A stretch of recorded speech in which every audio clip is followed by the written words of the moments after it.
ఎవరో వస్తారు ఏదో చేస్తారు అని ఆ గ్రామస్తులు ఎదురు చూడలేదు. కల్లాలు లేవు, వడ్లు ఆరబెట్టేందుకు చోటు లేదని బాధపడలేదు. ఏళ్ల తరబడి ఎదురైన కష్టాల నుంచి పాఠాలు నేర్చుకుని ఐక్యంగా అడుగులు వేశారు. రైతులు, మహిళా సమాఖ్య సభ్యులు కలిసి లక్షల రూపాయలు పోగు చేసుకుని ఏకంగా 11 ఎకరాల భూమిని కొనుగోలు చేశారు. ప్రభుత్వంతో సంబంధం లేకుండా ఇప్పుడు ఆ భూమిలో మార్కెట్ ఏర్పాటు చేసి ఆదర్శంగా నిలిచారు.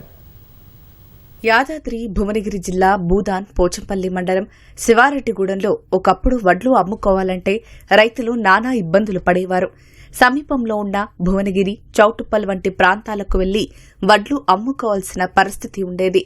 రైసు మిల్లర్లు, దళారుల దోపిడీని సహించలేక గ్రామస్తులు సరికొత్త ఆలోచనకు కార్యరూపం దాల్చారు. ప్రభుత్వం, మార్కెటింగ్, సహకార శాఖలపై ఆధారపడకుండా కేవలం రైతులు, స్వయం సహాయక బృందాలు కలిసి 2014లో 6 లక్షల రూపాయల వ్యయంతో 5 ఎకరాల భూమి కొనుగోలు చేసి ఐకేపీ కేంద్రం ప్రారంభించారు. 2 ఏళ్లకు 10 లక్షల రూపాయల వ్యయంతో మరో 3 ఎకరాలు కొనుగోలు చేశారు. ఆ భూమి చుట్టూ ఫెన్సింగ్ ఏర్పాటు చేసి ఆ 2 చోట్ల ఐకేపీ, పీఏసీఎస్ ఆధ్వర్యంలో ధాన్యం కొనుగోలు కేంద్రాలు నెలకొల్పారు. మహిళా సమైక్య బృందాల పర్యవేక్షణలో రైతులే ధాన్యం కొనుగోలు కార్యకలాపాలు విజయవంతంగా నిర్వహిస్తూ రాష్ట్ర స్థాయిలో గుర్తింపు పొందారు. ఫస్ట్ ఒక 5 ఎకరాలు కొనుక్కున్నాం. 1 క్వింటాల్కి ఇంత అని చెప్పి కట్ చేసి ఆ పైసల మీద మహిళా సంఘాల మీద కొన్ని పైసలు తీసుకొచ్చి అవి 2 కలిపి 5 ఎకరాలు కొనుక్కున్నాం. ఇదే సేమ్ పద్ధతిలో మళ్ళీ ఒక 3 ఎకరాలు కొనుక్కున్నాం. ఆ తర్వాత కూడా అది కూడా సరిపోవట్లేదు. మా దగ్గర మొత్తం వడ్లు ఎక్కువ ఉన్నాయి, ప్యాడీ సరిపోవట్లేదు, ఖరాబ్ అయిపోతుంది. సర్పంచ్ గారిని రిక్వెస్ట్ చేసి మేము ఓటర్లందరూ కలిసి సమైక్యమై ఒక 3 ఎకరాలు మళ్ళీ డెవలప్ చేసుకున్నాం. అది కూడా సరిపోయిన పరిస్థితి ఉంది ఇంకా కూడా. అయినా కానీ ఇప్పటివరకు మంది గవర్నమెంట్ మాత్రం మాకు 1 రూపాయి కూడా మాకు ఇవ్వలేదు. అది ఇవ్వకపోను మా వడ్లు కొనుక్కోవడానికి కూడా మమ్మల్ని చాలా ఇబ్బంది పెడుతున్నారు.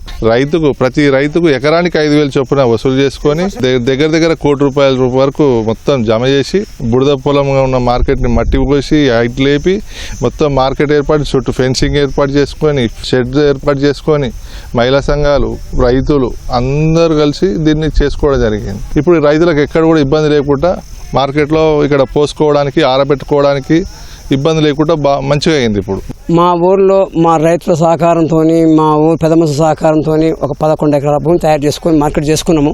అయినప్పటికీ ప్రభుత్వాన్ని కోరుతున్నది ఏంటంటే మీ దోపిడీ లేకుండా ఉంటే మాకు ఇక్కడ షెడ్ అవుతాయి, షెడ్ వేసుకోగలుగుతాం. మీ దోపిడీ ఇప్పుడు కిలో దోచుకో, ఆ కిలో పైసలు మాకే ఉంటాయి. మాకు గోదాం కొట్టుకుంటుంది, మాకు అవకాశం కూడా అవుతారు.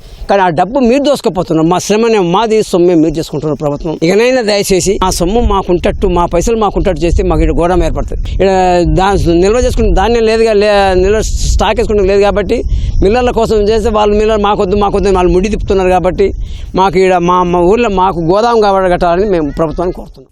గతేడాది జరిగిన గ్రామ పంచాయతీ ఎన్నికల్లో రైతు సంఘం ప్రతినిధి మల్లారెడ్డి సర్పంచిగా ఏకగ్రీవంగా ఎన్నికయ్యారు. గ్రామాభివృద్ధి లక్ష్యంగా ఆయన తన వంతుగా సుమారు 35 లక్షల రూపాయలు విరాళంగా ఇవ్వడంతో గ్రామంలోని 3 ఎకరాల బంజరు భూమిని చదును చేసి మార్కెట్ స్థలం సిద్ధం చేశారు. మొత్తం 11 ఎకరాలతో మార్కెట్ స్థలం సిద్ధమైంది. కానీ పూర్తి స్థాయి కార్యకలాపాలకు, మౌలిక వసతులకు నోచుకోలేదు. ప్రభుత్వం స్పందించి మార్కెట్లో మౌలిక వసతుల కల్పనకు చర్యలు తీసుకోవాలని కర్షకులు కోరుతున్నారు.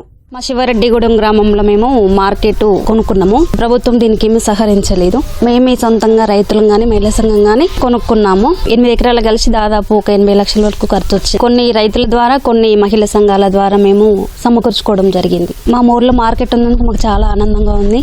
2 సీజన్లు కూడా చాలా మంచిగా కొనుగోలు జరుగుతాయి. మా ఊరి ప్రజలు మరియు సంఘ సభ్యులందరూ కలిసి మేము సొంతంగా ల్యాండ్ కొనుక్కొని మనము చేయాలని ఆలోచన చేసి 4 సంవత్సరాల నుంచి వచ్చిన కమిషన్ మరియు రైతుల సహకారం ఒక 5 ఎకరాల భూమి ఫస్ట్ కొనుగోలు చేయడం జరిగింది. తర్వాత ఇంకో మధ్యలో 3 సంవత్సరాల తర్వాత మరో 3 ఎకరాల భూమి కూడా కొనుగోలు చేశాము. గ్రామ సర్పంచ్ గారి సహకారంతో మరొక 3 ఎకరాలు గ్రామకు సంబంధించిన ప్రభుత్వ భూమిలో 5 లక్షలు పెట్టి చదును చేసుకొని మరొక 3 ఎకరాలు కూడా మార్కెట్ కి వినియోగ పరంగా తయారు చేసుకోవడం జరిగింది. ఒక రైస్ మిల్ గాని మా సంఘబంధానికి ఏర్పాటు చేస్తే ప్రభుత్వానికి విన్నవించుకుంటున్నాము.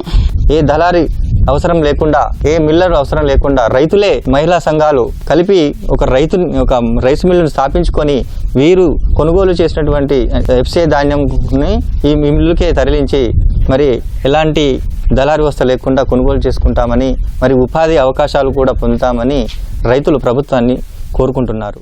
శివారెడ్డిగూడెంలో ఏర్పాటు చేసిన ధాన్యం సేకరణ కేంద్రాల ద్వారా ప్రతి సీజన్లో 1,00,000 నుంచి 1,40,000 టన్నుల ధాన్యం సేకరిస్తున్నట్లు గణాంకాలు చెబుతున్నాయి. ఈ 2 మార్కెట్లలో ధాన్యం నిల్వ కోసం గోదాములు, షెడ్లు, వడ్లు ఆరబోసుకోవడానికి సిమెంట్ స్టోరింగ్, అంతర్గత రహదారులు లేకపోవడంతో వర్షాకాలంలో ఇబ్బందులు పడుతున్నామని రైతులు చెబుతున్నారు. గ్రామంలో రైతులు, మహిళా సమైక్య కలిసి సొంతంగా రైసు మిల్లు ఏర్పాటు చేసుకునేందుకు ప్రభుత్వం సహకరించాలని గ్రామ సర్పంచ్ మల్లారెడ్డి కోరుతున్నారు. మాకు గవర్నమెంట్ సహకరించి ఇస్తే జిల్లాలలోనే ఎక్కడ లేనటువంటి చైతన్యం మా ఊర్లో ఉంది. రైతులకు గాని, మహిళలకు గాని. ఇంకా 4-5 ఎకరాలు మాకు గవర్నమెంట్ స్థలం ఉంది. సహకరిస్తే మేము రైస్ మిల్లు కట్టుకోవడానికి, రైస్ మిల్లు మా మహిళలతోటే పెట్టించి రైస్ మిల్లు కట్టి మా మహిళలే మా ఒడ్లు కొనుగోలు చేసి స్టాక్ చేసి పట్టి కూడా గవర్నమెంట్ కు సప్లై చేసేంత చైతన్యం మా దగ్గర ఉంది. ఆ భూమి కూడా సాగు చేసి మేము రైస్ మిల్లు పెట్టుకోవడానికి ఆలోచనలో ఉన్నాం. మాకు గవర్నమెంట్ సహకరించాలని కోరుకుంటున్నాం. శివారెడ్డిగూడెం గ్రామం ఇప్పుడు రైతు, మహిళా సాధికారతకు నిలువెత్తు నిదర్శనంగా నిలవడంతో సర్వత్రా ప్రశంసలందుకుంటోంది. రైతులు, మహిళా సమైక్య సభ్యుల అద్భుతమైన ప్రయత్నానికి సర్కారు ముందుకొచ్చి మద్దతిస్తే మరింత పురోగమించేందుకు బాటలు పడతాయి.